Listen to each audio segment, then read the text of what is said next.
Welcome to the Refurbishment Mastery Podcast with me, Martin Rapley. If you're a property investor who is worried about paying too much for your next property, concerned that you don't know how to manage a refurb, or scared that you will be ripped off by a builder, then this is for you. In this podcast, I share over 30 years of experience of managing refurbishments and conversions to help you make more profit, save your time, and ultimately enjoy the process. On with the podcast.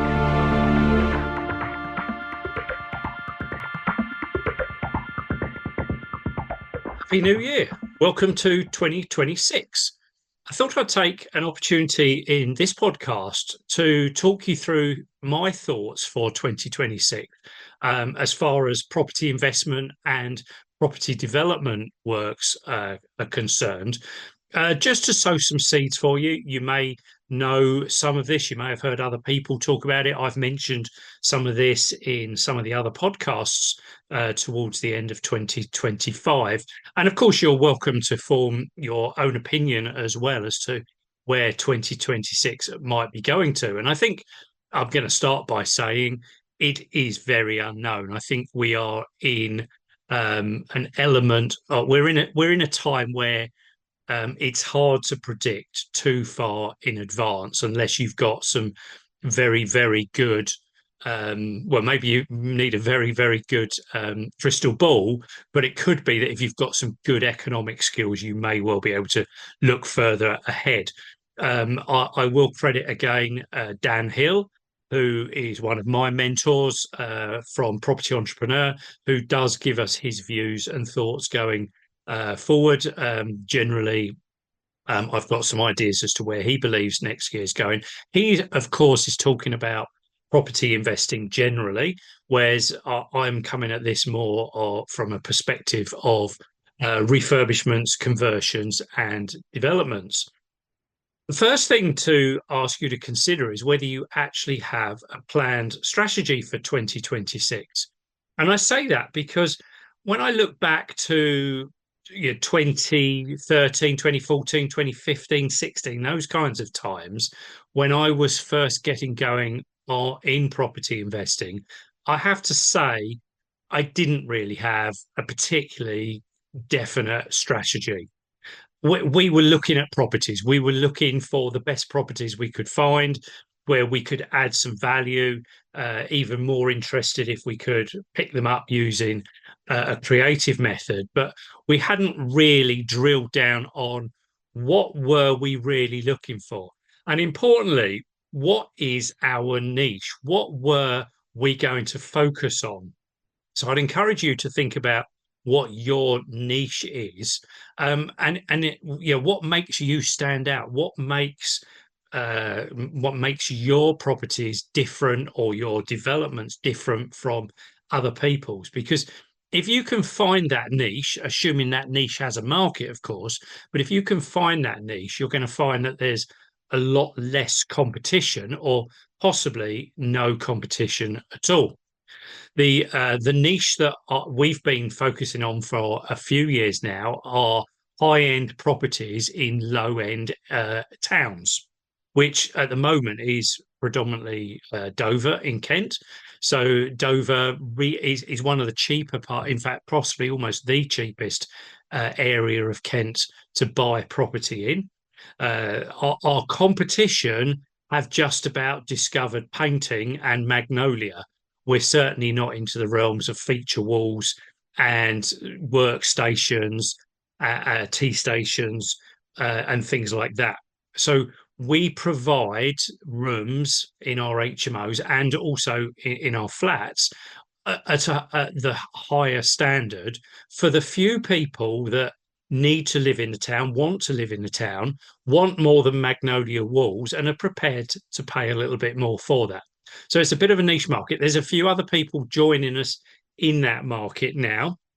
And I would think possibly in the next few years, that market may become a little bit saturated. We can review then. But I would encourage you to have some kind of strategy.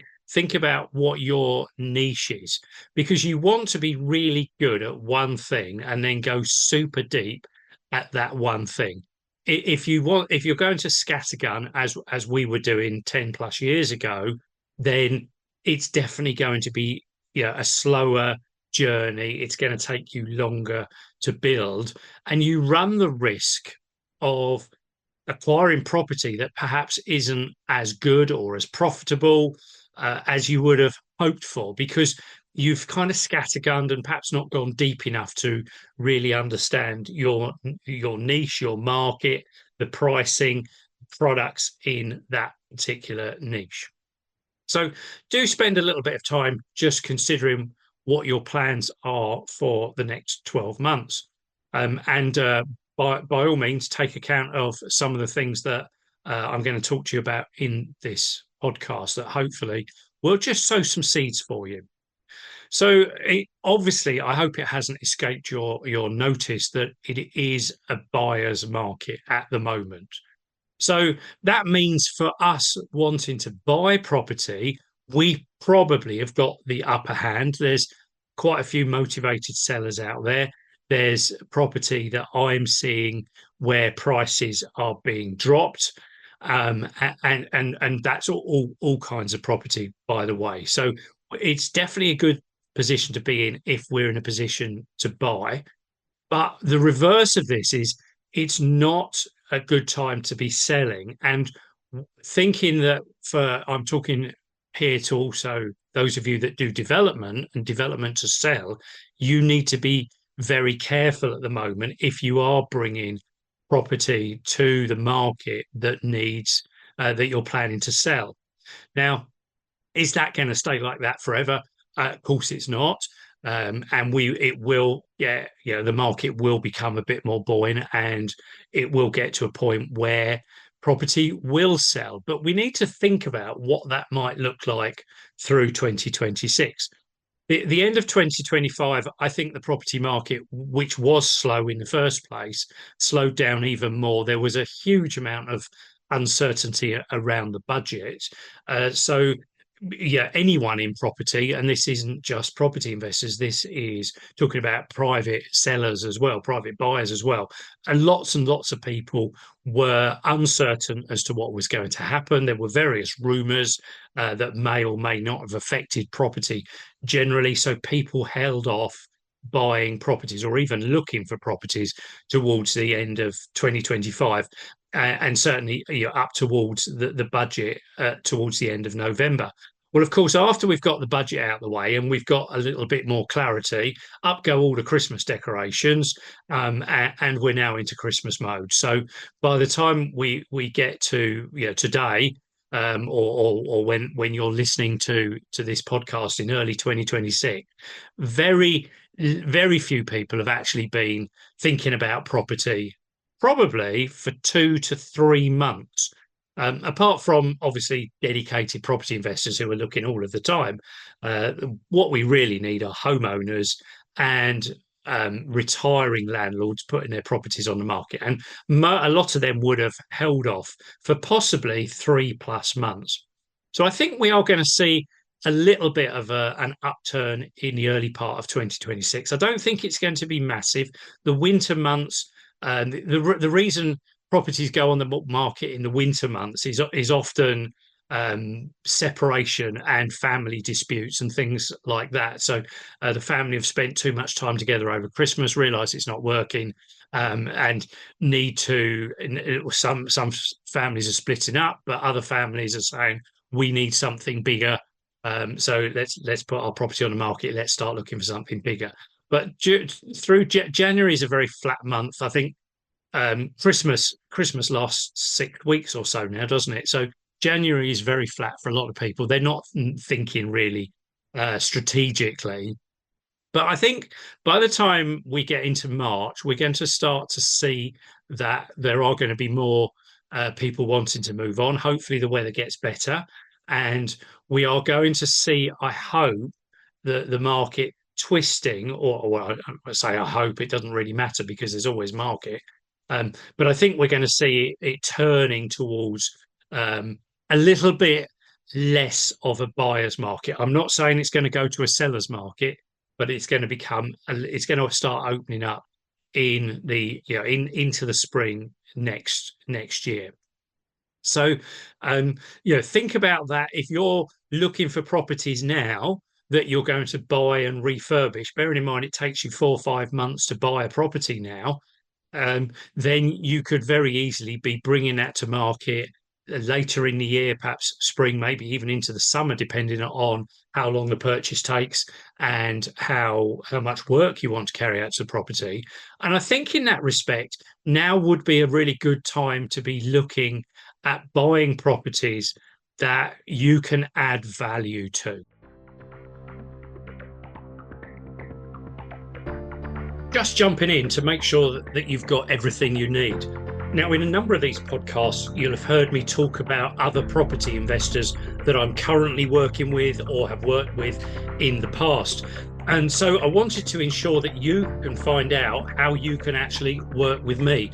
And the best place to start with that is my website, www.refurbishmentmastery.com. On there, you'll find details of training courses that I run.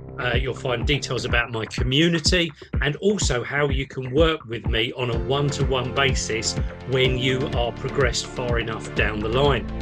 And then if you're not really sure what's right for you and how we can work together, then there's a button at the top. Just hit the button at the top that says book a call.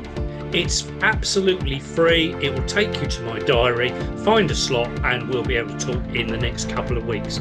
Remember, the website is refurbishmentmastery.com. I really look forward to helping you with a successful delivery of all of your projects. Now back to the podcast.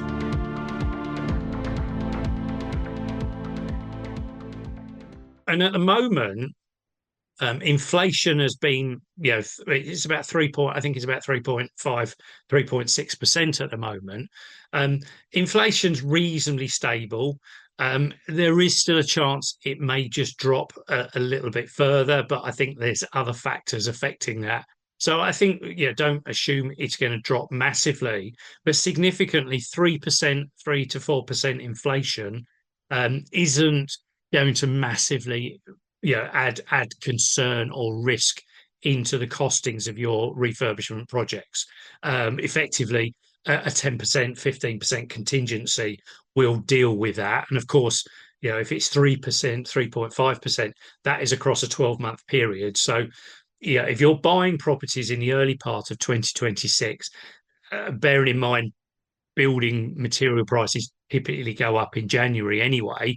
What you're budgeting in January, February ought to be able to get you through into the summer or so without you having any major concerns, and probably through the whole year, as I say, dipping into your contingency if necessary for a few price rises in a few of the products that you need.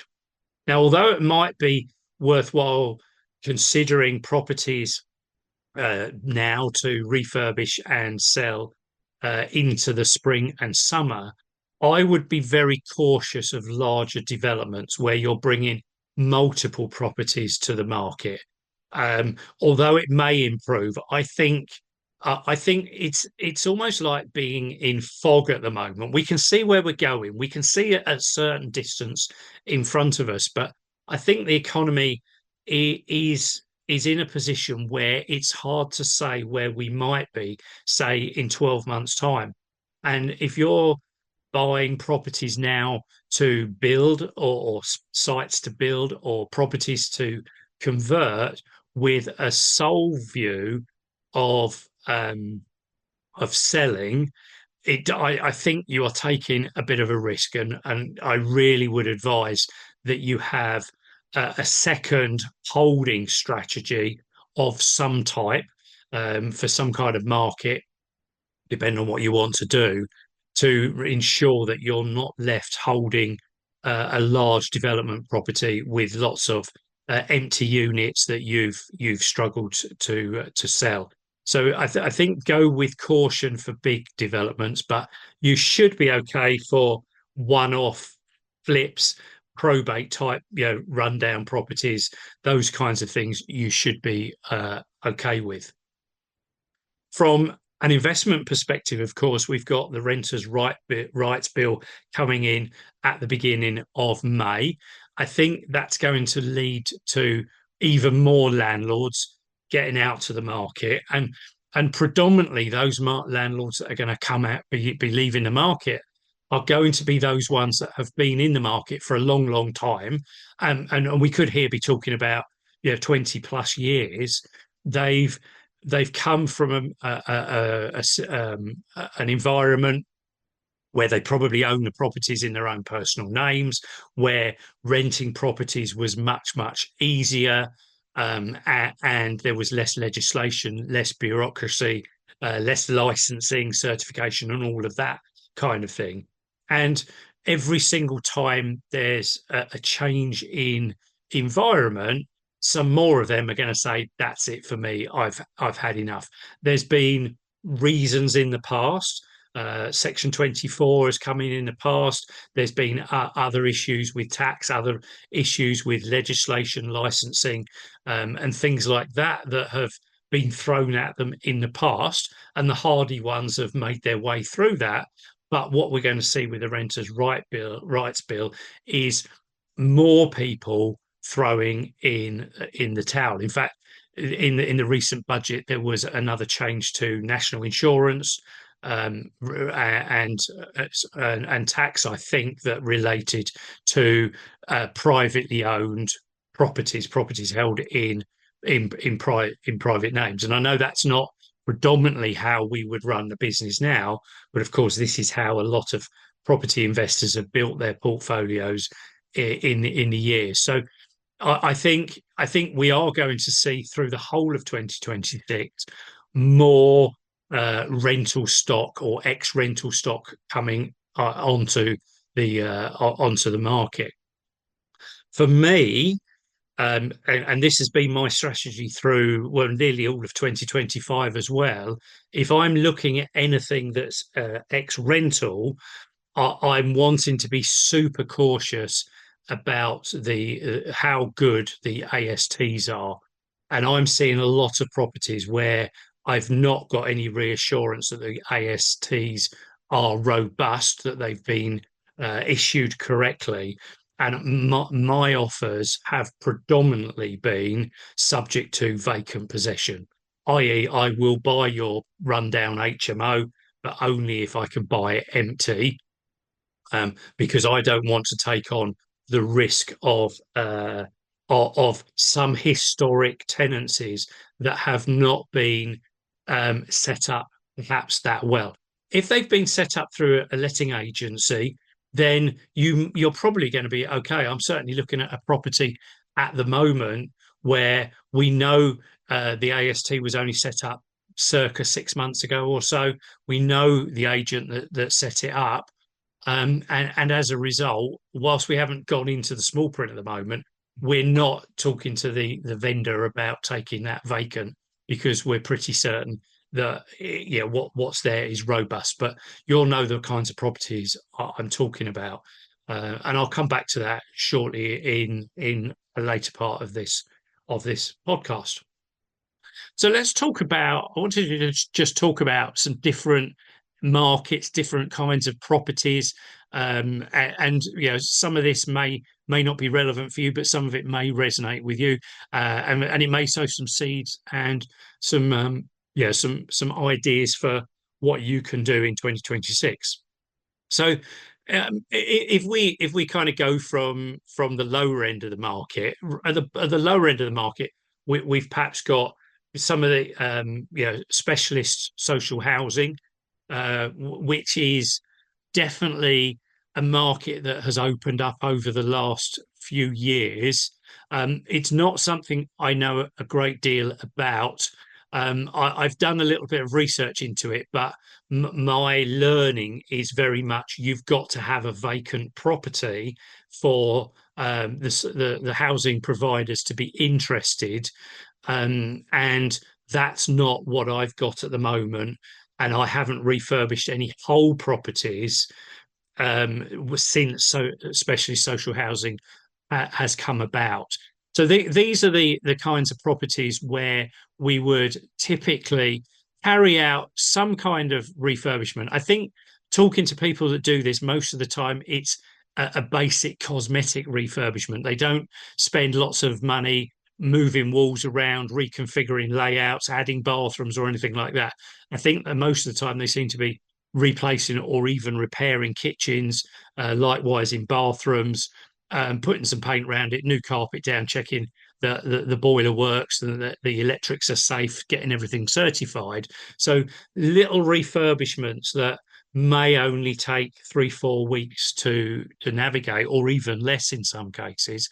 And then they're placed with longer term service providers who will lease them from you for the long term.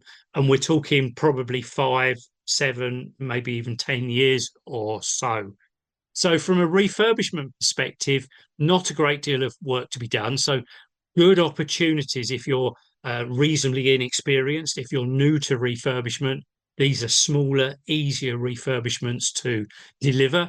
Assuming you've got a client at the end of it, they'll give you some kind of basic outline specification as to what they need as a minimum to meet their users' requirements.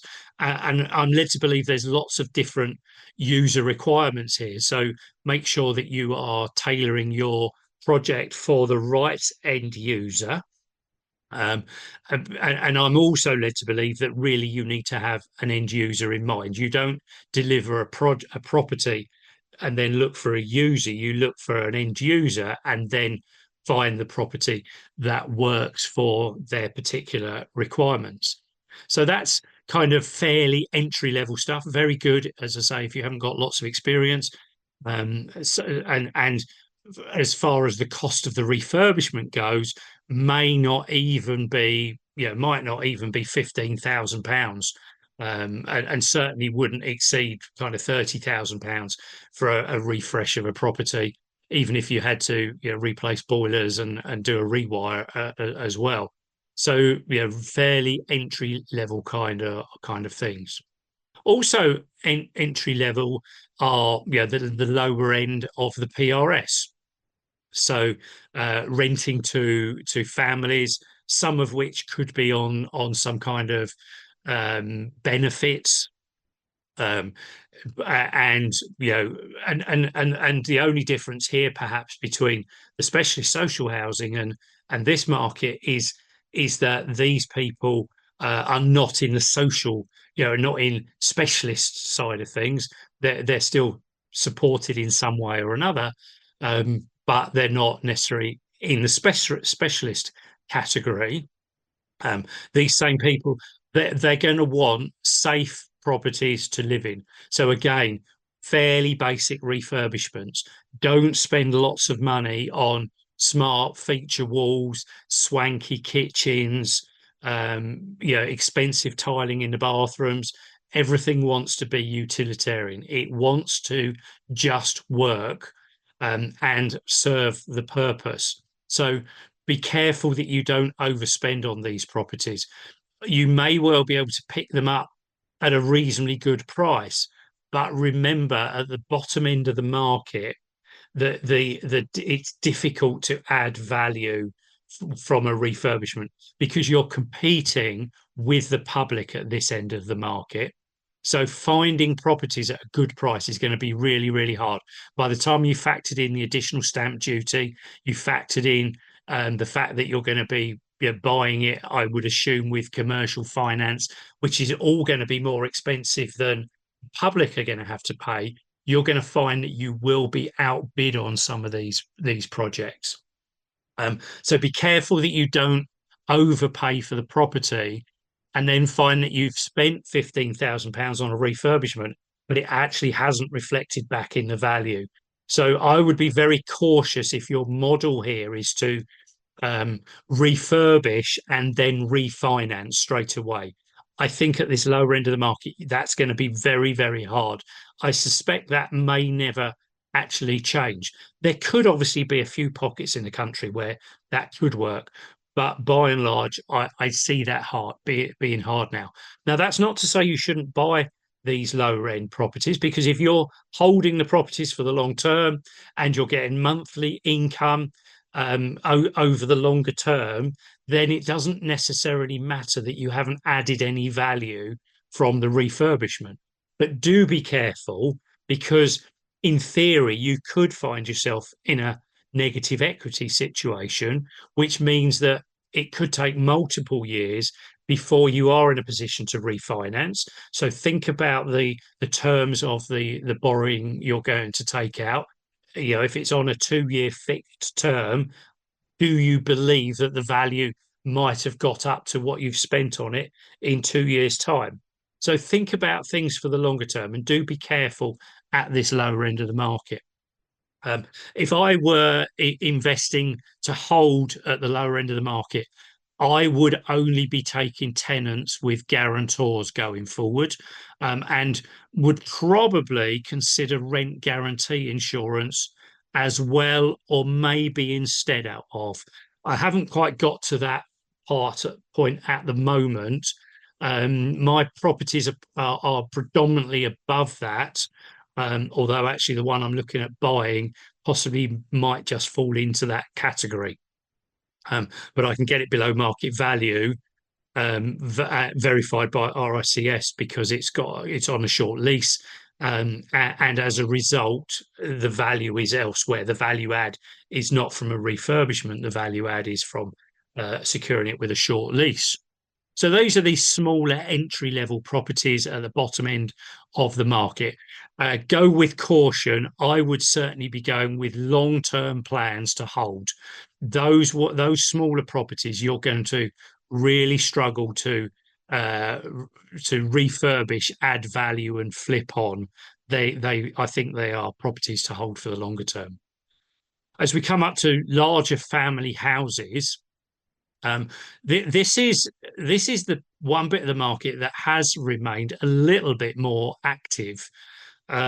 So there is, there is movement through this part of the market, and in due course that will, as I said, towards the summer, I think, start to improve a little bit more. I think you're going to find a little bit more competition in this market. And but this is where you're going to find your probate properties. This is where you're going to find some real rundown family properties that haven't been refurbished for years.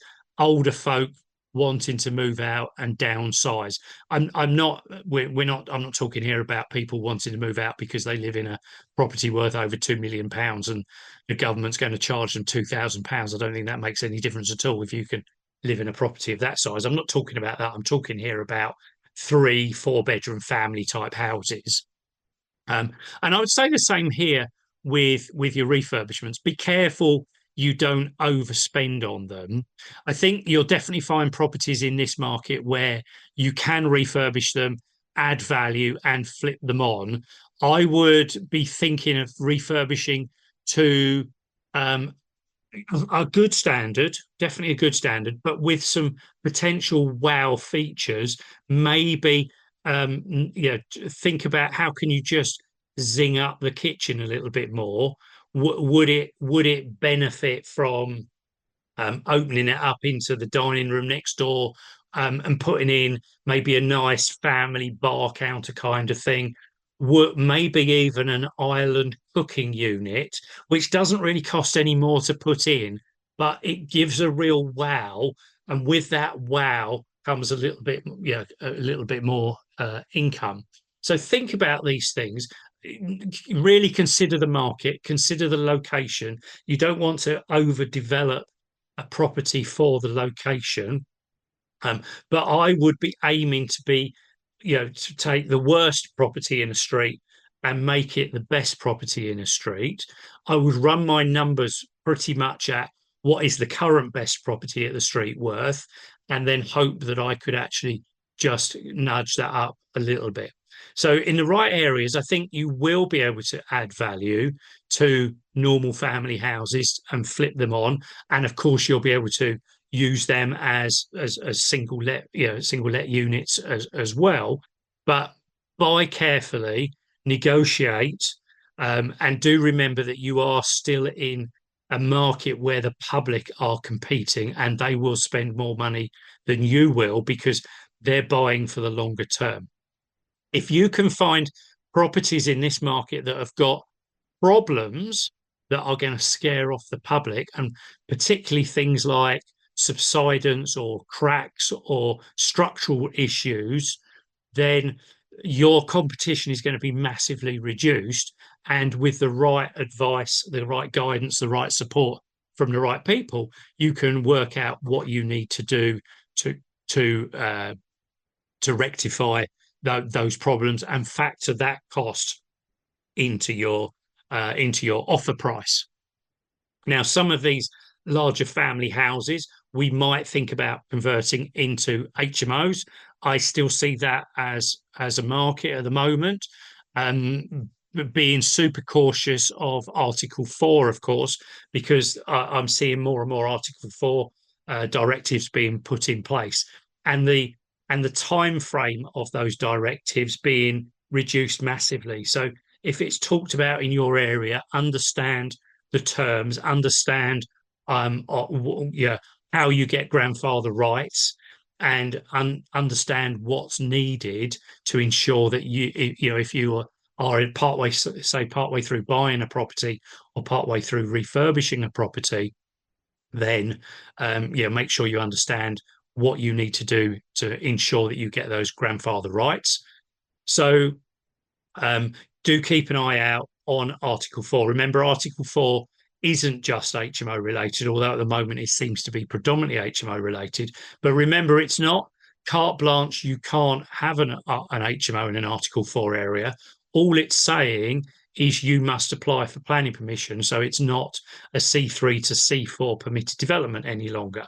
And if you understand the parameters under which the Article 4 has been put in place, you will still find opportunities at that end of the market. And if you're holding for the longer term, I think you'll be okay. I've said this before, and I'm going to say it again. Be very careful that you don't overspend, overspecify on your HMOs. I am absolutely certain there's a lot of people out there that are massively overspecifying their HMOs. And we're not hearing it because they won't put that on social media. But I can't believe that as many, you know, I see a lot of glossy HMOs out there, and I can't believe that all of them stack up as financially well as the investors thought when they first purchased the property. So go with caution, get it right, and get get it right for your market, but be careful going too far. With HMOs, where I think there is going to be a market, and I'm seeing this already at the end of 2024, well, even through most of 2025, and I'm expecting this to continue now, is we're going to see rundown HMOs come onto the market. So those are the ones held by old landlords that have been in the market a lot longer. Remember what I said about my view that they should be bought vacant, um, and you're going to have to negotiate. I think, unfortunately, a lot of these people have had unrealistic expectations of values given to them based on a yield basis, but not factoring in the fact that the property is literally falling to pieces. So it's all right saying it's worth £300,000 on a yield basis, so we want to sell it for £300,000, but it's not worth £300,000 when it's vacant and you've got to spend £80,000 putting in all new kitchens, bathrooms, and bringing everything up to a good standard. So I think the key hit with these ones is getting offers in, following up, negotiating, and possibly using creative strategies as well to help you secure things to reduce an element of the risk somewhere along the way as best as you can. So, but I think we're going to see more of those come onto the market over this next year, and there will be opportunities there. But again, be careful that you don't overspend. Be clear that you know what your market is. And as I said at the start of the podcast, My market is high-end properties in rundown areas. So I can take one of these rundown HMOs and I know I can zing it up. Some of these HMOs, even making the showers, put some new shower heads in and painting it will zing it up. But I'm going to go beyond that, obviously, and go to the next level up. But with a view predominantly to hold. I think there is a small market to create HMOs and sell, but I think you need to be very careful of that. And I think you may almost be in a market in a position where you want to be refurbishing with an end user in mind that's going to take it from you. And that could be back towards the specialist social housing market, um, where some of those service providers will take what HMO type properties. So you could develop or convert for that kind of market as well. One of the strategies I'm certainly going to be focusing on in 2026, I've been focusing on it for a few years now, is buying rundown blocks of flats. And I'm not talking about 20-story skyscrapers or anything. I'm talking about 3, 4, 5-story maximum. Being careful with 5-story because it does trip you into other legislation. Mostly converted houses are the things that fall into that situation. So I've got 3 and 4-story properties at the moment. The thing with those is they're kind of like an HMO on steroids, really. You've got multiple tenants all in one location, but they're not stealing each other's sausages out of the fridge. In fact, they're not even sharing the fridge. They've got their own fridges. They've got their own front doors, but we've got this community. We've got an opportunity of creating a community without all of the stress, or a lot of the stress and hassles of running an HMO. And I think for me, this market has opened up massively because there's now so many more finance opportunities. I can't give advice on finance, of course, but when I was first in property 10, whatever it was now, probably 13 years ago or so, the model was to take these properties, split them into separate leases. So we'd split the titles into leases and refinance each one individually, because there was no real competition in the market for finance for the whole block. There's now a lot more competition in the market for that kind of finance. So you don't have to split the titles. And you now don't have to own the freehold in a different entity, etc., etc. One of the other benefits of these kinds of blocks is there may well be scope for converting some of what could be 1-bedroom flats into 2-bedroom flats, and I've certainly done that in the past. So buy them as 1-bedroom flats, reconfigure them, refurbish them. Maybe when tenants move out, it's not something to move the tenants out straight away. Being careful, of course, with respect to the quality of their leases. And then you can refurbish them, convert them into 2-bedroom flats, and of course add some more value. So again, usual kind of thing. Be clear what your market is. Be clear what your market expects. Deliver exactly what they want. You'll get good rents or good sale values, without necessarily spending enormous amounts of money on them. The one that I'm looking at the moment is actually a 1-bedroom. It doesn't really lend itself to be converted to 2 bedrooms. The kitchen is too small. It comes with a tenant, so I don't need to be thinking about doing any refurbishment straight away. It has got a scope for a kind of mezzanine floor in sometime in the future. It goes right up into the roof, and it's got a very, very high ceiling. That I'd need to understand building regulations for that. And at the moment, that I wouldn't do that. It wouldn't add value. But if I held the property for the longer term, there is definitely a bit of scope with this particular property. When the current tenant moves out, I would probably take down the wall between the kitchen and the living room, because, as I say, the kitchen's very small, and I would then be able to put in a slightly bigger kitchen because it would spill into the living room, which is a good size. and it would now then become an alcove off the living room. It would possibly not add any value, but it ought to make it more rentable because it would feel like the kitchen is more than just a shoebox, as it feels like at the moment. So look for these opportunities where you can add some value, um, and just improve what's there for the market. But as with everything, be careful that you don't go too far. There is, unless you're refurbishing the penthouse overlooking the river, there is a limit to how far you can take these properties. These smaller blocks of flats. You may be thinking about something a little bit bigger. Commercial to residential conversions is still a hot topic.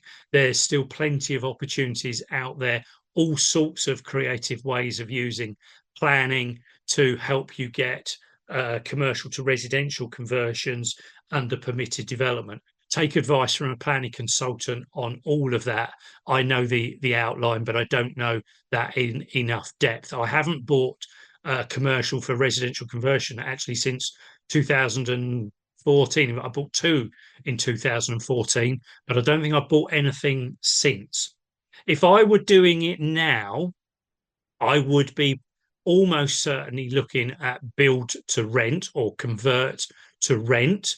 If I were selling, as I said earlier, I would definitely have a second strategy to rent.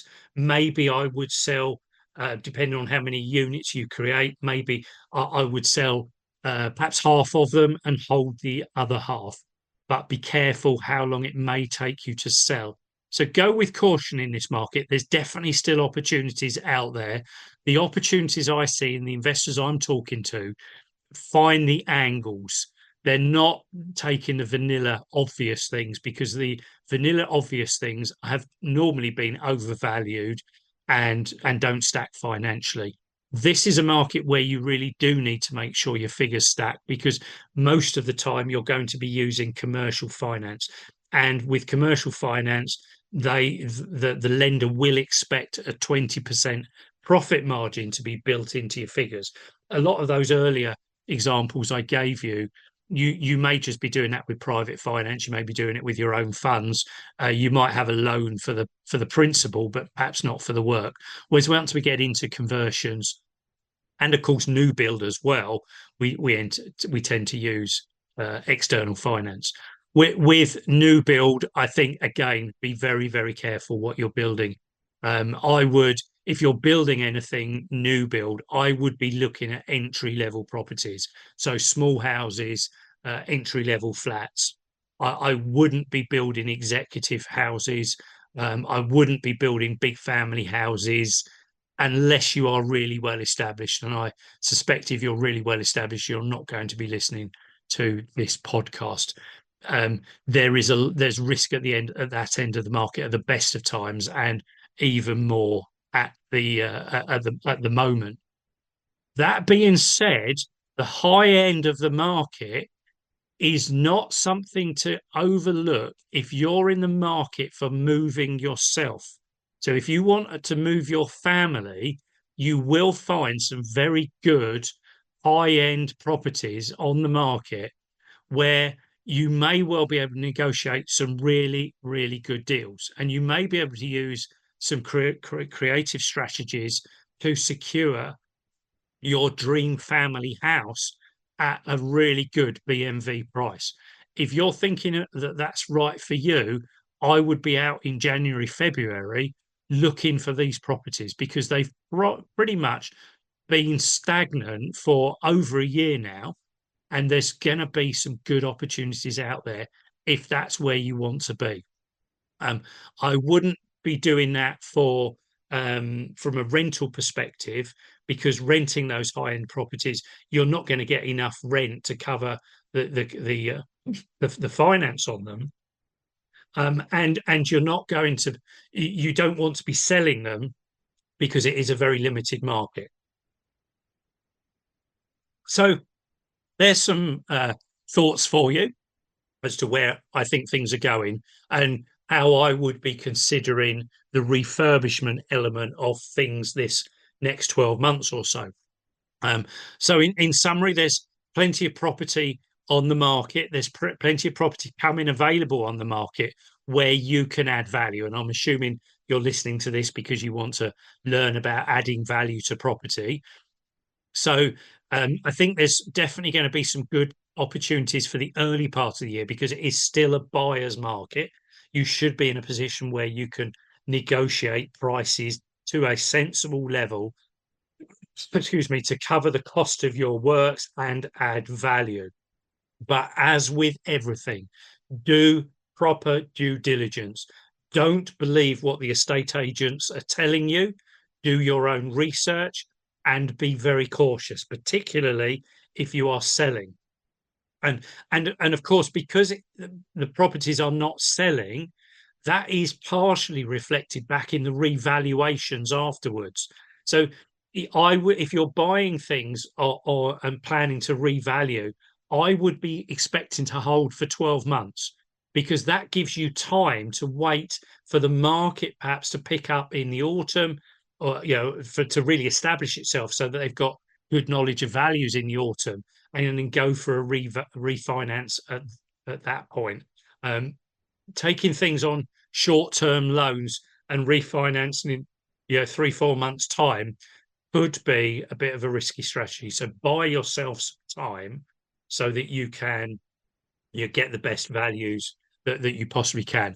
Do research. Due diligence is so important at the moment. It would be very easy to find something that's been on the market for a long time, buy it, and find out after you've bought it why it hasn't sold for so many years. Remember, there are people out there as savvy as you and I that are looking at these properties all of the time and saying no to them for a reason. So if something's been on the market for a long time, dig deep, find the reason. It may be a reason you can solve. It may be that it was too highly priced and you happen to walk in the day that the vendor is that motivated. They've chopped it in half or something massive like that. So the deals are out there, but do your own due diligence. If you can, use creative strategies to reduce the risk, particularly if you're taking properties with tenants. Maybe you need to use lease options to give yourself some time to sort out ASTs and give you the opportunity to walk away if you can't resolve the AST issue. I did that with an HMO 18 months ago or so now, because there was a lot of uncertainty. Over those 18 months, we've sorted out all of the ASTs, and in due course, at the end of that lease option period, we will plan to exercise the option and buy the property. We've taken away the risk that was there. So where you can, use creative strategies, and don't overlook creative strategies to buy your dream home. Now is definitely the time to be buying your dream family home if you're in that marketplace. And then finally, keep listening to the Refurbishment Mastery Podcast. Tell your friends about it. Share share what you're learning from it. I've got plenty more content ahead. I've got podcasts already recorded for 2026. I've got more guests than ever lined up coming along to join me and share their knowledge and experience. I've been running this now for about 15 months or so, and there's plenty of content more to come. So thank you very much for listening to me today, and thanks very much for listening to me over the past 15 months or so. If you're relatively new, you're welcome to go back and revisit some of those older topics. And obviously some of those and similar things will come up again in the future. So I look forward to you joining me for more podcasts in 2026. Happy New Year. Thanks for listening to this podcast. Please do like, share and leave a comment where you can. If you need any guidance or advice with anything to do with your refurbishments or conversions, then don't hesitate to reach out.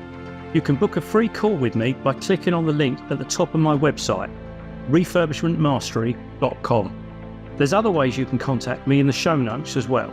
I look forward to speaking to you again soon.